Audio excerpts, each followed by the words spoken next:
अस्सलाम वालेकुम वरहमतुल्लाहि वबरकातुहू। जनाब ये देखें पेशेर उटारा से आगे का एरिया है। आप इसका व्यू चेक करें। अपना पथरिया क्या हाल है? खैर ठीक है। ठाक है। आप व्यू चेक करें यहाँ का माशाल्लाह। ये रोड नया बना है। कौन सा ये बेड़ी वाला ना। ये जो नीचे आप रोड देख रहे हैं ये एरिया है बेड़ी। बेड़ी की तरफ जाता है। ये चेक करें आप व्यू।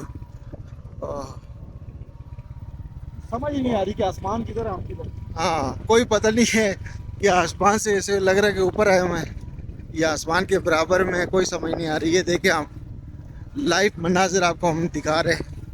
ये देखें, ये देखें बादल चल रहे हैं साथ साथ। ये देखें व्यू चेक करें।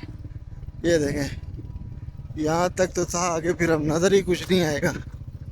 ये देखें अब ये काम हो गया है, तो इसलिए ये वीडियो हम करते हैं यहीं पे बंद।